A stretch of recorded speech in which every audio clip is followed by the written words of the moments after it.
Waalaikum, anda bersama saya Udia Sangkaresmi, pengasas kumpulan sastrawan Kavian. Kavian terus berusaha mendokumentasi penglibatan dan sumbangan para penulis kaum India kepada perkembangan sastra kebangsaan. Buku Kavya Sastra menjadi dokumentasi paling lengkap setakat ini. Siri video di bawah projek Kavian pula membawa kita mendengar sendiri daripada beberapa penulis. Pada hari ini, 28 hari bulan Januari 2023, saya mewawancara penulis veteran M. Mahindran dari Bentong, Pahang. Beliau menulis cerpen bahasa Malaysia dan Tamil sejak 1987 dan karya beliau termuat dalam beberapa antologi. Kumpulan cerpen bahasa Malaysia berjudul Karupaya, manakala kumpulan cerpen bahasa Tamil berjudul Talaivar. Sertai saya dalam wawancara santai bersama penulis veteran M. Mahindran menerusi Google Meet.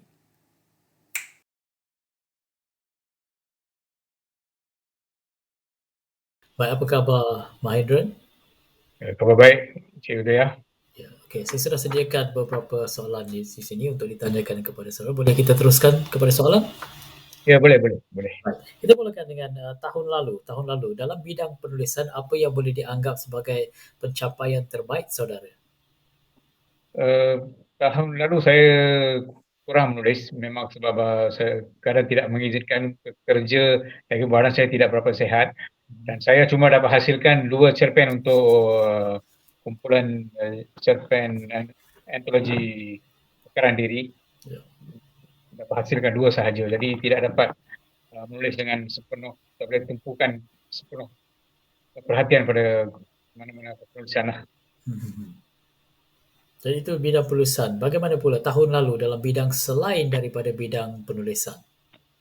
Memang tidak ada apa-apa yang boleh dibanggakan apa-apa. Lagipun sebab masa kerja balik rumah Ya. dan keadaan badan pun tidak berapa sihat, jadi tidak ada apa-apa yang boleh dibanggakan lah, saya akui lah. Ya. Kita harap kesihatan tahun ini lebih baik. Jadi untuk tahun ini, apakah pula perancangan anda untuk dalam bidang penulisan dan apakah pula cabaran yang mungkin dijangkakan tahun ini?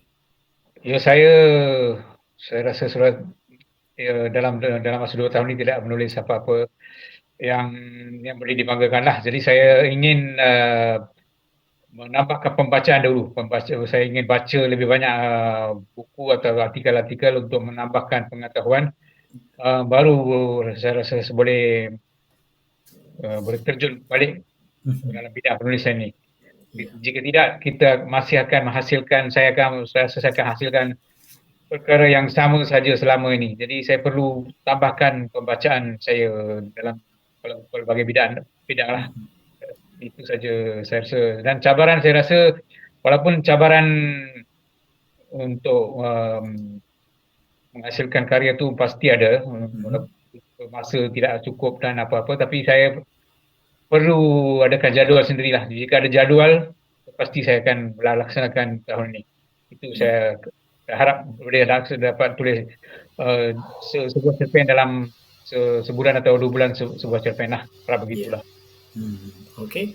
Baik, jadi sikap yang baik, mahu sentiasa menimba ilmu dan juga membaiki karya. Jadi bercakap tentang karya, selepas begitu lama menulis, apakah keunikan atau keistimewaan yang ada pada karya-karya saudara Mahindra?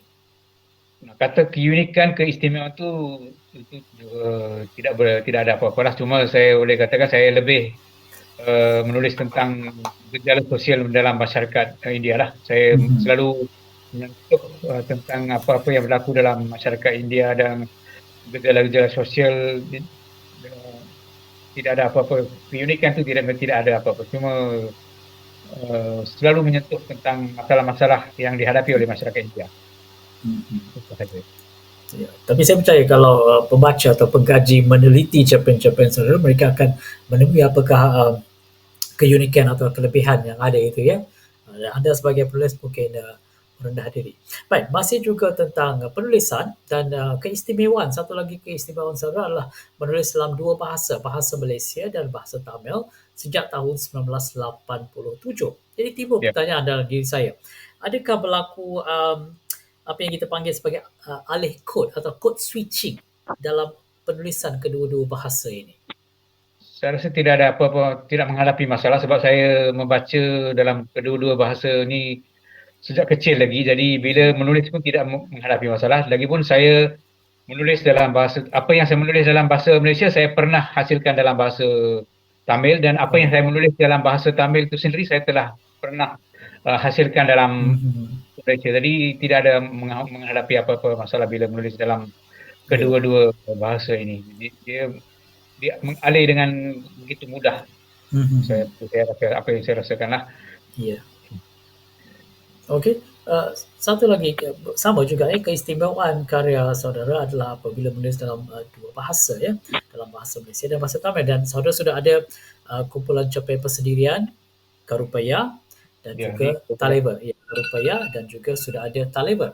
Jadi sekarang ini ingin bertanya, apakah sambutan daripada orang ramai, reaksi, komen, kritikan apa-apa saja daripada pembaca terhadap kedua buku ini?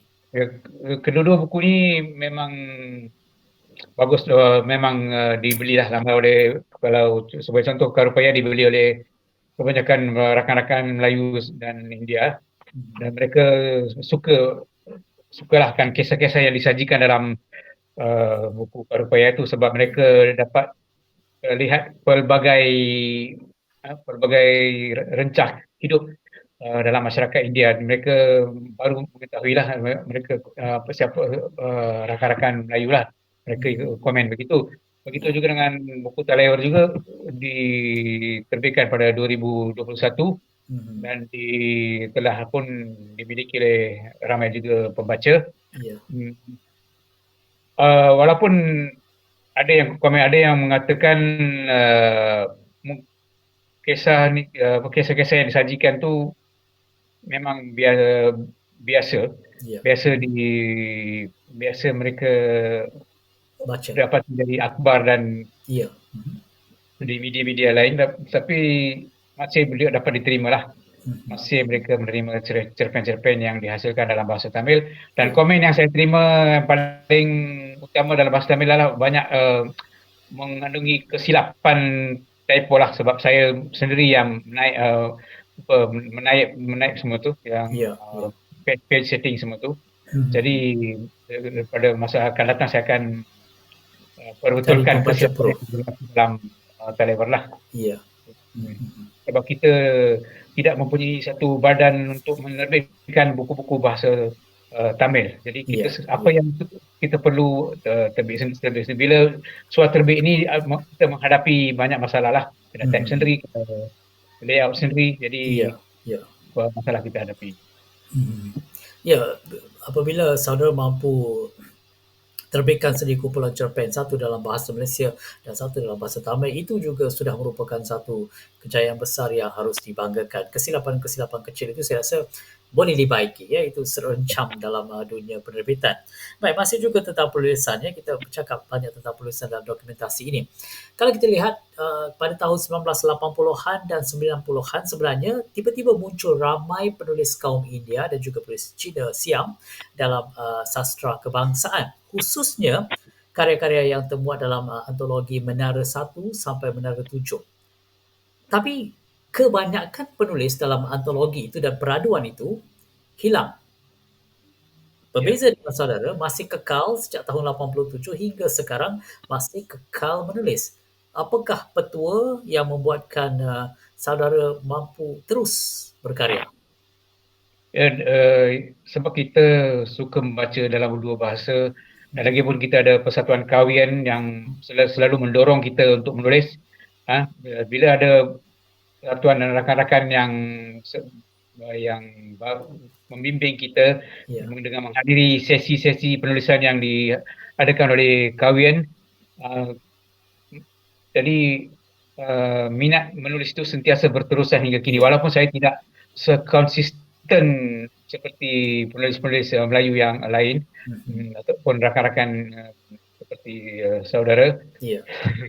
Jadi saya tetap menulis walaupun cuma bilangan hasil karya saya saja yang kurang. Jadi saya harapkan hubungan antara penulis dengan penulis lain dan pembaca sentiasa adalah bila ada begini situasi begini dan saya dengan menghadiri sesi-sesi penulisan, jadi saya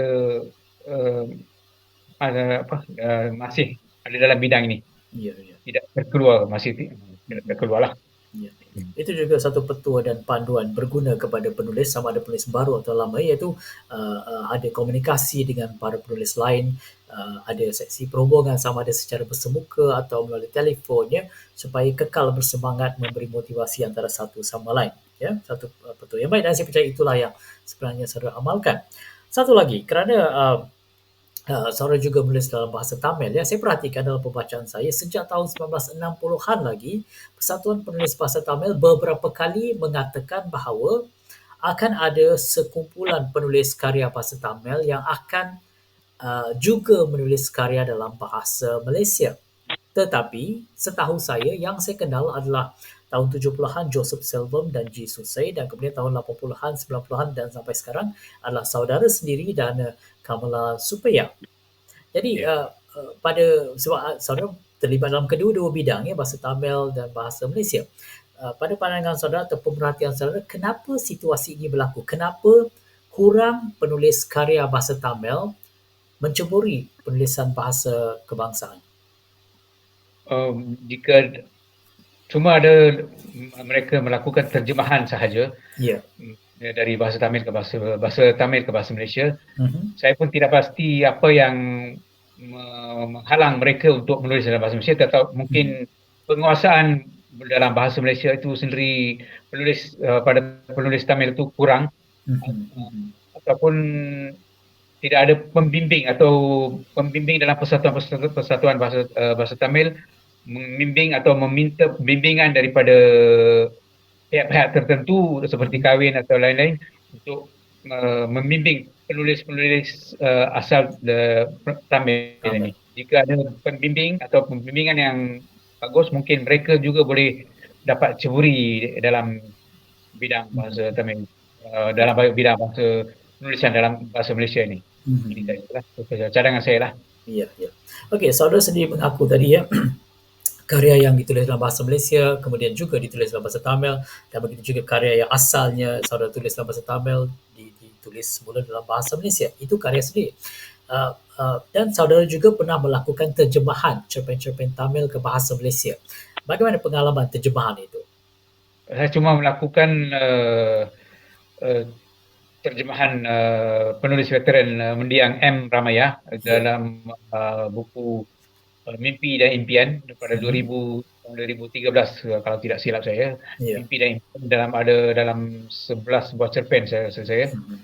Memang ambil masa, memang saya sukar juga bila cerita orang lain untuk diterjemahkan ke dalam bahasa Malaysia. Bila cerita sendiri diterjemahkan dalam bahasa Malaysia memang mudah. Bila cerita dari penulis lain memang agak sedikit sukar dan mengambil masa lah dan menulis kembali ke bahasa Malaysia.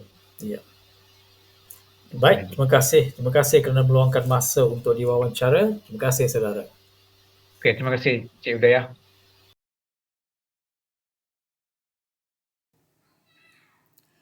Terima kasih kepada M. Mahendran dari Bentong Pahang kerana sudi bersama kita dalam wawancara khas ini bagi tujuan dokumentasi kumpulan sastrawan Kavian. Layari www.kavian.blogspot.my untuk pelbagai maklumat mengenai aktiviti Kavian sejak diasaskan pada tahun 1999. Sarva Manggalam. Semoga seluruh alam dilimpahi sejahtera.